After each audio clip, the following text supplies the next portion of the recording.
Okay, hello ulit sa inyo at pag-uusapan lang natin tong mangyayari bukas kung saan i-announce na yung 10 players, 10 legends na masasama sa 50 greatest players ng PBA.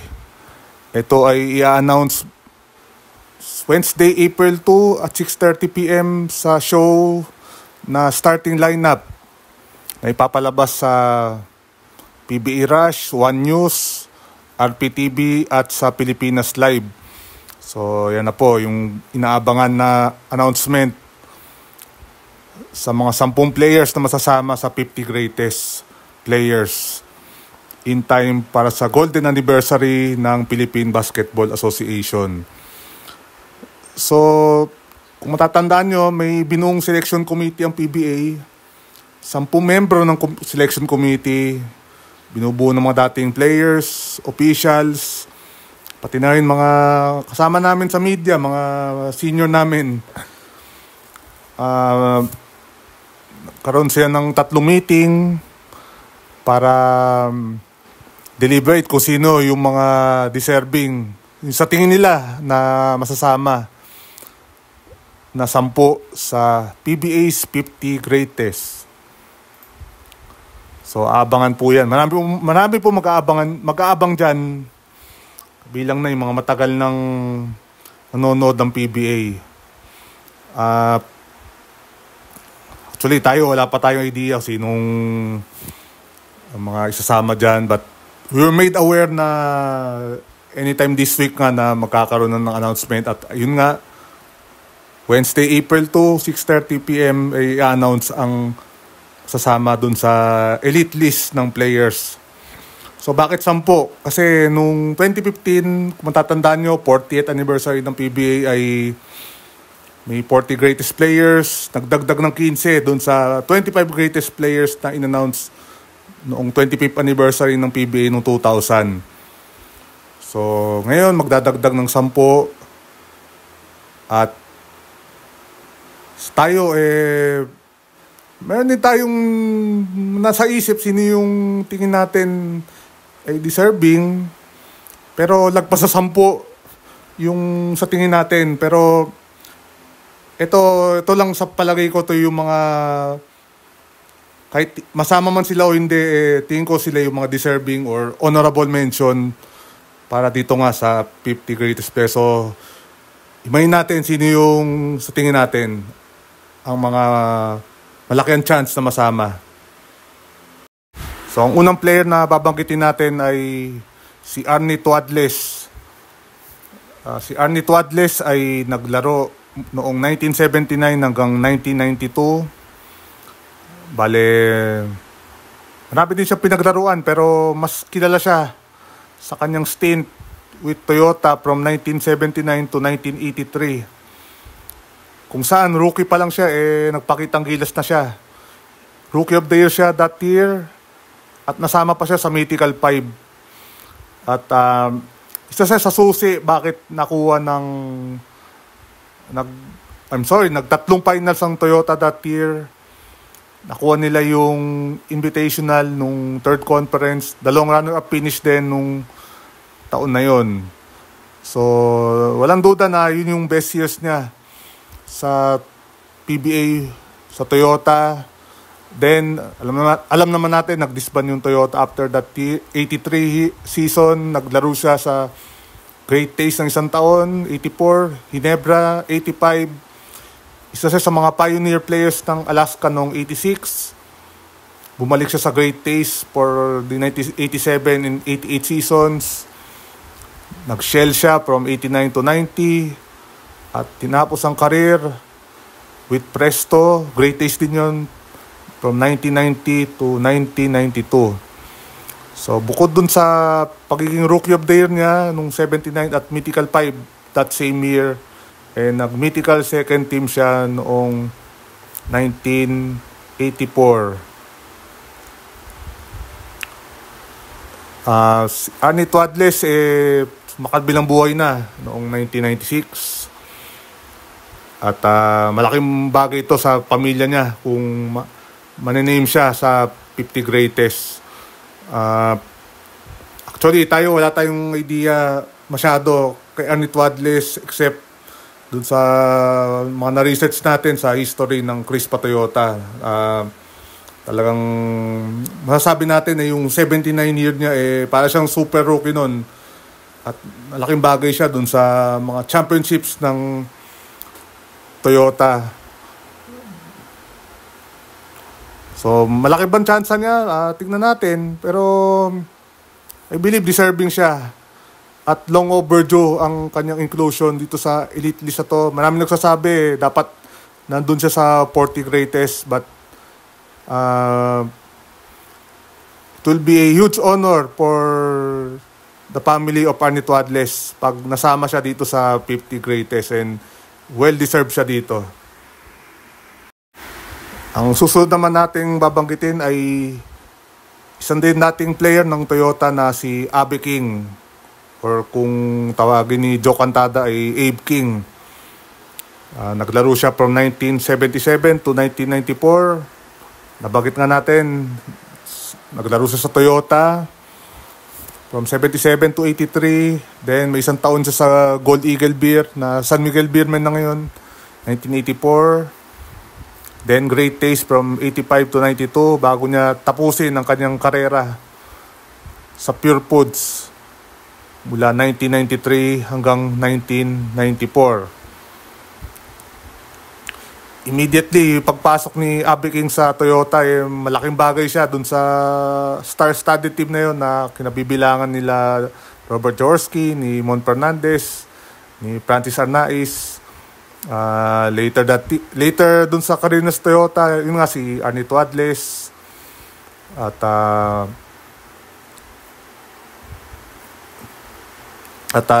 dito rin sa Toyota, umiscore si Abe King ng career high na 60 points at nangyari pa yon sa isang game against ang kanilang mainit na kalaban na Crispa Redmanizers. Yung 60-point game niya talagang surprising yun dahil kilala si Abe King for his defensive prowess. At eventually, nung 1982, naging part siya ng mythical first team. Then, nung disband ng Toyota, nagkaroon pa siya ng mythical second team nung 1985. Nung first year na sa Great Taste. Kung saan yung Great Taste that year, muntik na rin mag-Grand Slam. Nakuha nila yung first two conferences. Nabigo lang sila sa third conference. So, again, hindi natin napanood masyado as a fan si Abe King. Medyo naging pamilya na lang tayo nung nagsimula tayong manood sa PBA mga around mid-90s. Sa Pure Foods sa siya nun And pa-retire na siya nun. But yun nga, dun sa mga nababasa natin sa history ng Crispa Toyota, napakagaling daw ni Abe King. Dapat siguro nasa 40 greatest siya, but we're hoping na masama siya sa 50 greatest. Ito sa akin, dahil sa lista na to, lagpas 10 yung but tingin ko dapat shoe-in to si Arnie Tuadles and si Abe King. So, abangan natin kung anong Next up, syempre, ang tinatawag nilang The Bull, si Nelson Asaitono. Si Nelson Asaitono ay naglaro from 1989 to 2006. Naglaro muna siya sa Pure Foods, 89 to 91. Then, naglaro siya sa Sweep, eventually Sankis, 92 to 96. Of course, sa San Miguel Beerman, 96 to 98. Bumalik siya dun sa RFM franchise. Naglaro sa Pop Cola from 99 to 2001. Bago niya tapusin ang kanyang career with Red Bull Barako from 2002 to 2006. Si Nelson Asaitono ay isa sa mga membro ng 10,000 Point Club. Siya lang ang player na wala sa 40 greatest na sa 10,000 Point Club, at talagang dapat nasa 40 greatest tong si Nelson Asaitono. For some reason, hindi siya nasama. But we believe na dapat suin to si Nelson Aceitono, the Bull, for this 50 greatest list. Dahil na rin, primarily dun sa kanyang magandang pinakita for sweep at sa Sankis. Naging member din siya nung 95 team na muntik na mag-Grand Slam. And then, of course, nung nalipat siya sa San Miguel, talagang pinakita niya yung gano'n siya kagaling na scorer at franchise player. Lalo na nung dumating si Coach Ron Jacobs na sa ating recollection, hindi gano'n ka-talented yung team ni Ron Jacobs. Pero meron siyang Nelson Aceitono na talagang yun yung kumakarga sa opensa ng San Miguel Beermen at that time. So, yun nga, we're hoping masama tong si Nelson Aceitono sa 50 greatest. Speaking of San Miguel, hindi pwedeng mawala din si Dynamite Danny Sigel na naglaro from 1999 to 2017. Of course, sumikat siya sa San Miguel from 1999 to 2011. Karoon siya ng stint din sa Air 21. Eventually, naging Barako Bull 2011 to 2013 bago siya nag-retire or natapos ang kanyang careers with the TNT franchise from 2013 to 2017. Si Danny Sigel ay isa sa mga direct hire na field foreign players na dumating nung 1999 kasama si si Taulaba, si Eric Menk. Actually, si Eric Menk, I believe, expansion drop siya. Also, si Sunny Alvarado kasama, but drop pick siya. But, yun nga si Danny Sigel was si direct hire ng San Miguel. And immediately, talagang grabe yung impact niya sa PBA at sa mga fans. Dahil dun sa kanyang mga acrobatic or explosive moves sa ere, yung mga dunks niya. Kaya nga tawag ni Com Noliala nung nasa vintage pa siya noon, ikaw na ang maging Danny Sigel. Grabe din yung kanyang mid-range game at isa rin sa mga susi yun, but ang daming panalo ng championships ng San Miguel nung late 90s, early 2000s. Marami nagsasabi na dapat yung isa o yung parehong MVP ni Lakay Daniel Deponso, dapat si Danny Sigel din yun. But nonetheless, marami ding award si Danny Sigel throughout his career. Mythical first team, Finals MVP, 4-time Finals MVP. I believe tayo siya sa foremost sa history ng PBA. Ito nga lang nakakalungkot kay Danny Sigel dahil after nung early years sa San Miguel, marami siyang inindang injuries. Lalo na yung makakalimot dun sa kanyang injury bago yung Asian Games, yung Achilles injury niya. Talagang naapektuhan yung laro niya. But around 2006, bumalik yung laro ni Danny Sigel. Naging best player of the conference pa siya nung 2006 Philippine Cup. Naging comeback player of the year din siya ng PBA press corps. At kahit bumaba na yung laro ni Dynamite Danny Sigel noon, naging solid player pa rin siya for San Miguel later on with Air 21 and then sa TNT. So, isa rin sa mga tingin ko na dapat nasa 40 siya, but siguro dahil naglalaro pa siya noon or baka na-overlook lang yung mga accomplishments niya or baka tinake into consideration yung injuries niya, baka kaya siguro siya hindi nasama. But meron din isang player sa 40 greatest na marami ding inindang injuries but nandun sa elite list na yun. Yun na si Bogsa Tornado, 3-time MVP, comeback player of the year din. Hindi pala siya naging comeback player of the year. Pinangalan yung comeback player of the year kay Bogsa Tornado. But parang parallel din kasi yung career ni Bogsa Tornado kay Danny Sigel. Not exactly the same, but parang may similarities lang din in terms of injuries. Yung yung nakabalik pa kahit papano. So we believe na Danny Segal deserves to be in the 50 greatest players list.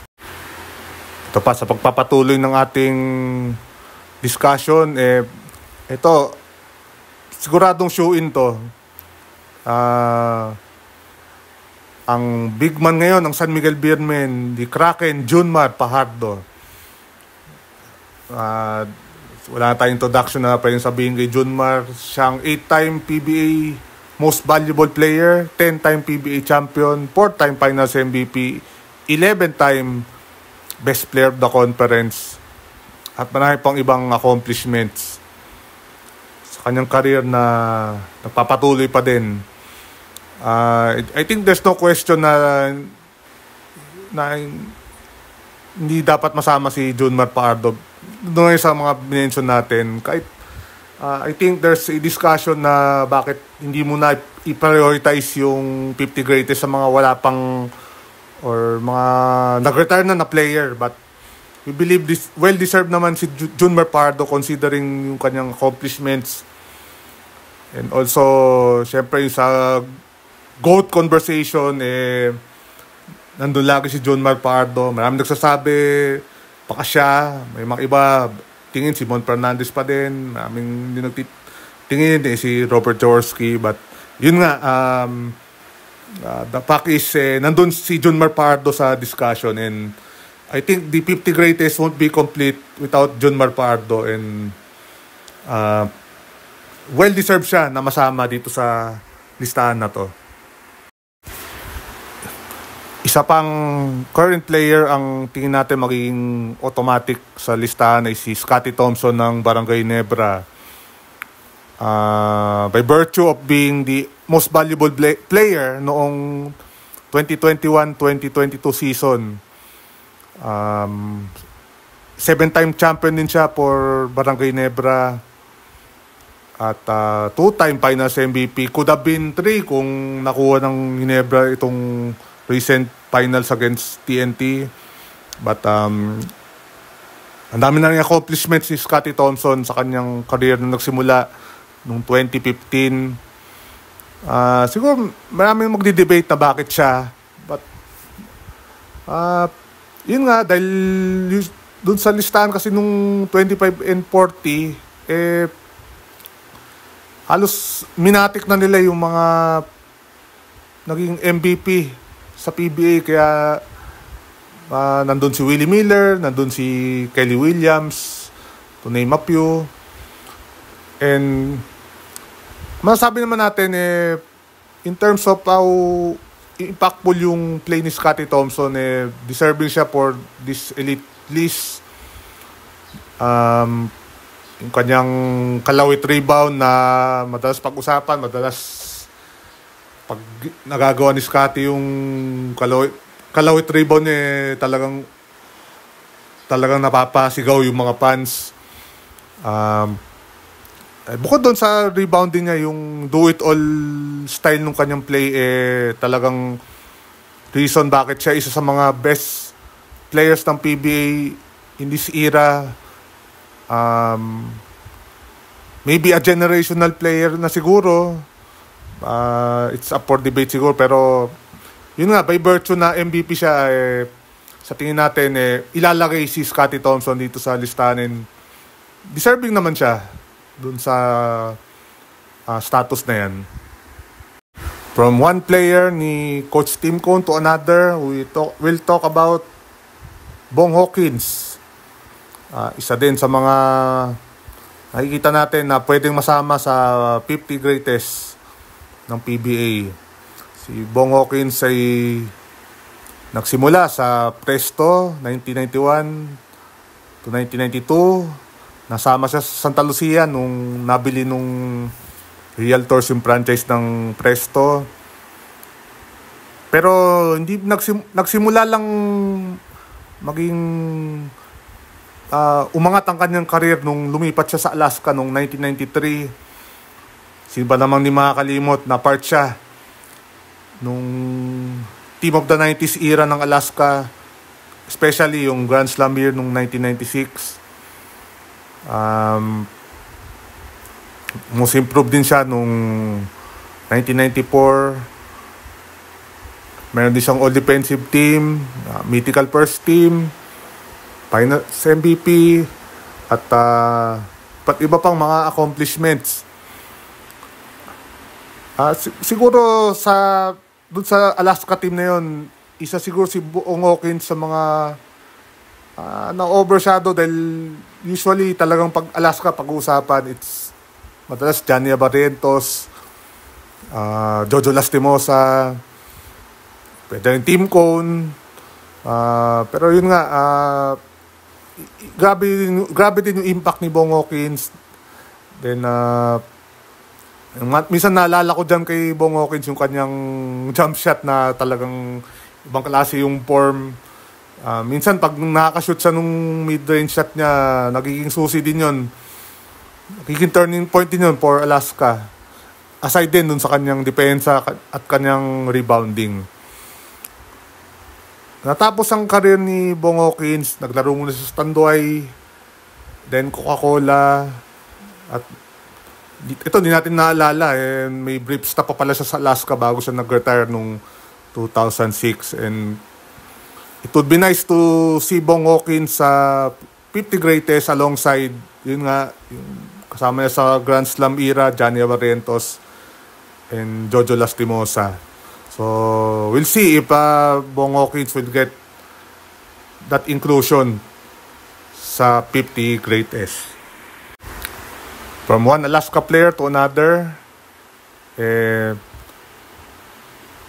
ang susunod nating babagitin ay si Jeffrey Cariaso, ang current coach ng Blackwater Bossing sa PBA. Si Coach Jeff ay naglaro muna sa Alaska, then may mga stints siya sa Mobiline, Tanduay, Coca-Cola bago tapusin ang kanyang career sa kanyang unang tahanan sa PBA, ang Alaska Aces. Alam naman natin si Coach Jeff, marami siya nakuha ang championship sa Alaska.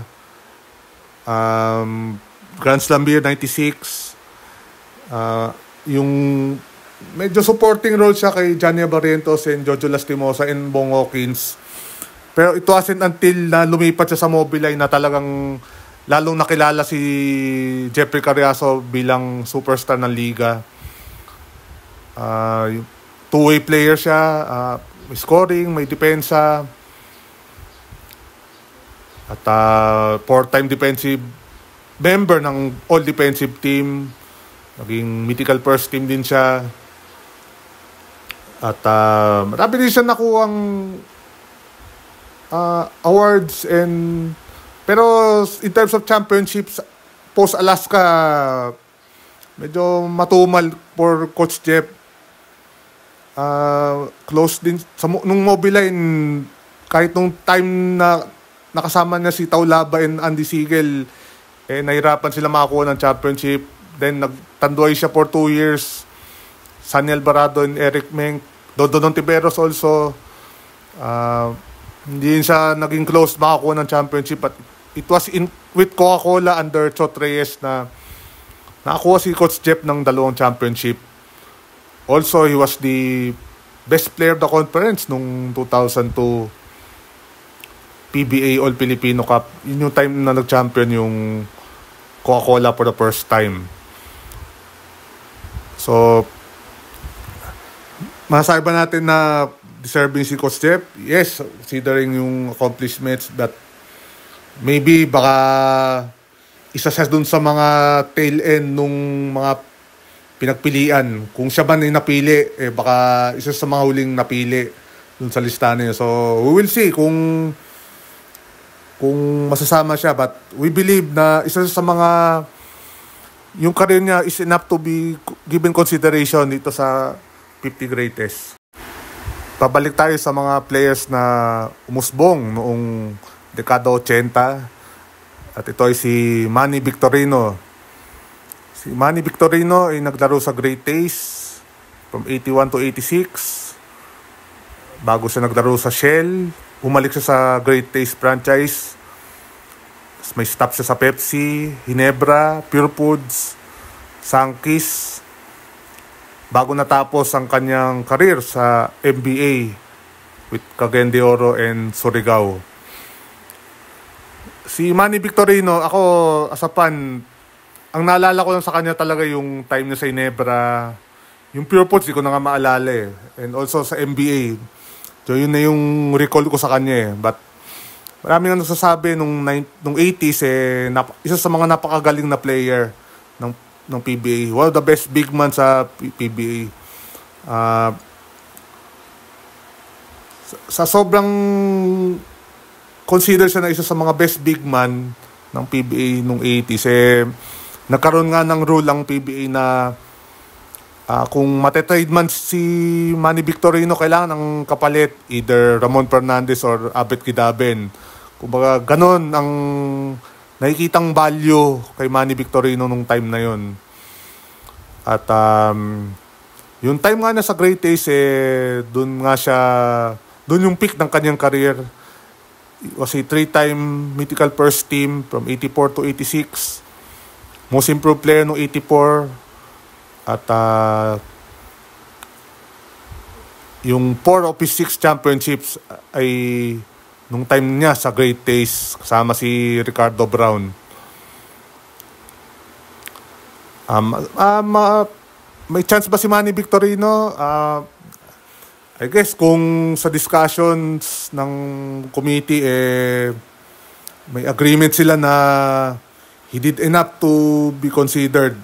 Pero maraming ako nakikita sa social media ng mga fans na talagang nakatutok sa PBA, mga historian na talagang napanood nila yung PBA nung araw doon sa 10 na nilagay nila, nandun ang pangalan ni Manny Victorino. And we won't mind if he gets into this elite list ng 50 greatest. And siguro nung 40 greatest, magiging frank na tayo. Siguro dapat kung nasama siya doon, dapat may mga ilang player na dapat wala doon at ilagay si Manny Victorino. But it is what it is. And we'll see kung nasa listahan siya this time. Pupunta tayo from Manny Victorino to the Bicolano Superman. Yun ay si Yoyoy Villamin. Si Yoyoy Villamin ay naglaro from 1981 hanggang 1998 sa PBA. Nagsimula siya sa Crispa, then sa Manila Beer, nag-Alaska siya, then Sweep, may stint siya sa Pepsi Mobiline at sa San Miguel bago niya tapusin ang kanyang basketball career sa NBA with the Iloilo Megabolts. Si Yoyoy Villamin ay isang 9-time PBA champion, ilang All-Star inclusions din, may isang mythical first team, 3 mythical second team, 7-time member ng All-Defensive Team, at member siya ng Grand Slam ng Crispa noong 1983. So, like si Manny Victorino, si Yoyoy Villamin ay isa sa mga players na yung value ay nandun with Mon Fernandez and Abet Kitaben na kumbaga hindi pwedeng makasama ni Yoyoy Villamin si Mon Fernandez or Abet Kitaben or Manny Victorino.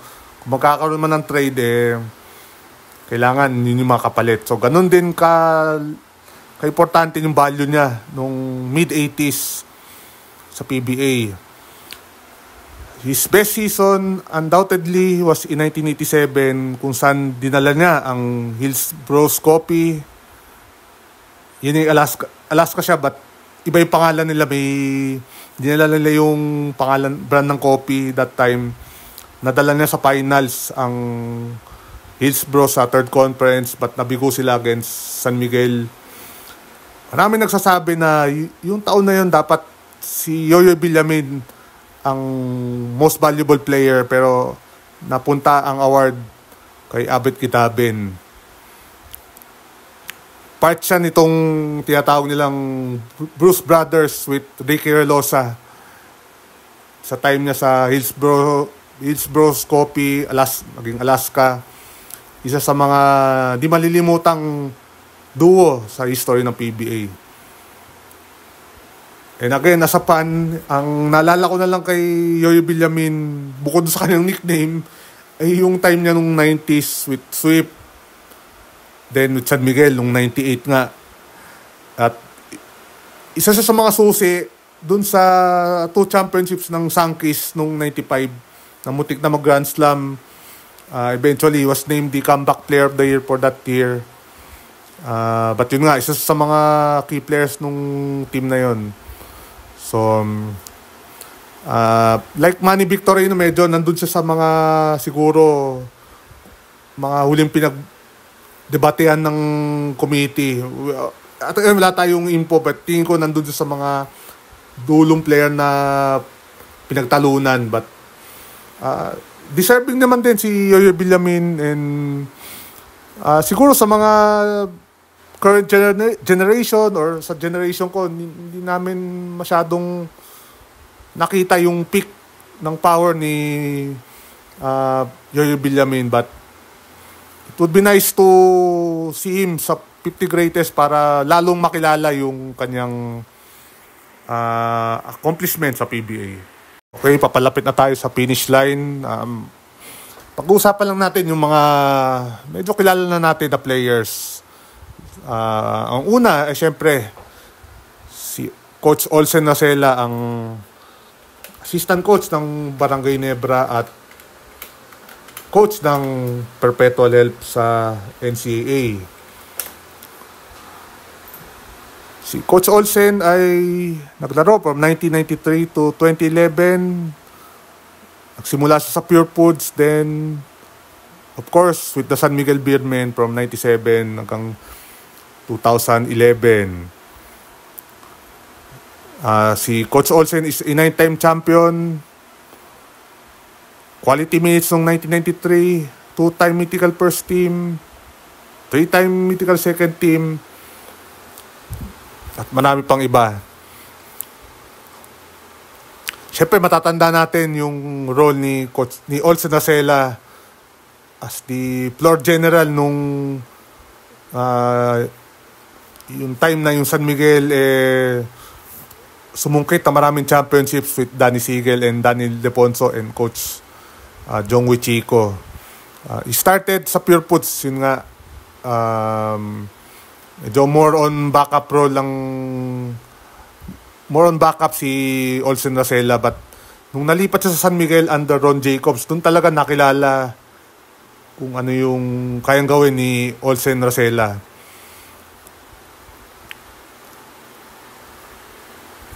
And also, alam natin na dahil dun sa kanyang status as one of the best point guards nung 90s, early 2000s, dalawang beses naging member ng national team si Olsen Nasela. Yung 98 Asian Games and of course yung Busan Asian na we all know what happened dun sa semifinals against South Korea. But in terms sa PBA career niya, yung credentials niya talagang masabi mong deserving din sa 50 greatest, and we will see kung masasama ba si Coach Olsen dito sa listahan na to. Another assistant coach na isa rin sa pinag-uusapang pwedeng maging candidate ay si Hodor Ranidel de Ocampo ng TNT. Congratulations kay Coach RDO. Part siya ng coaching staff ng Tropang Giga na nakuha ang recent Commissioner's Cup title. Well, very decorated din ang career ni Ranidel de Ocampo. Marami siya nakuha championships as a player for TNT. 6-time champion, 2-time finals MVP, may isang best player of the conference, and 3 mythical first team. Very versatile player, inside and out, sa opensa, of course, yung depensa, yung physicality nandun. He started out sa PEDEX Air 21 from 2004 to 2008. But it wasn't until napunta siya sa TNT noong 2008 Naging part siya nung mga championship teams ng Tokentex TNT franchise. Of course, yung 2011 na kamuntikan na silang makakuha ng Grand Slam. Amin din nagsasabi, lalo na si Spin.ph, sinama si Ranidel de Ocampo dun sa tingin nilang 10 players na deserving na masama din sa 50 greatest. We feel maganda rin yung kanyang career sa PBA, but we'll see kung mapuput ang premium sa mga nauna kila Ranidel de Ocampo at kung masasama ba siya dun sa listahan ng 50 greatest players. Okay, ang last na babanggitin natin ay si L.A. Tenorio ng Barangay Ginebra. Of course, si L.A. Tenorio considered as the PBA's Iron Man dahil na rin sa kanyang record na 744 consecutive games. So, isa yan siguro sa mga reason bakit nasa consideration siya sa 50 greatest players. Bukod na din dun sa kanyang 8 championships, 1 with Alaska, then the rest sa Ginebra. 4-time finals MVP din. 2-time mythical first team, 2-time mythical second team. At marami pang iba. At si L.A. Tenorio, isa rin sa mga best point guards itong nung 2010s alongside Jason Castro at marami pang iba. Siguro magiging obstacle lang na masama si L.A. Tenorio sa listahan, yun nga, ang mukhang may priority nga sa mga players na older generation or yung mga retired na players na masama sa 50 greatest. Then of course, nakikita natin na mukhang show-in na si Junmar Pardo at Scottie Thompson by virtue of being former MVPs. But if masama si L.A. Tenorio sa 50 greatest, deserving si L.A. Tenorio. At if not, for sure sa 75th, kung ano man ang susunod, kung may 60 man, 75th, nandun na siguro si L.A. Tenorio. So yun yung mga players sa tingin natin, mataas ang chances na masama dun sa 50 greatest, dun sa 10 spot para sa 50 greatest. May mga nagsasabi din, baka si Marshall Lassiter din, the all-time 3-point leader ng PBA, or Japet Aguilar din, may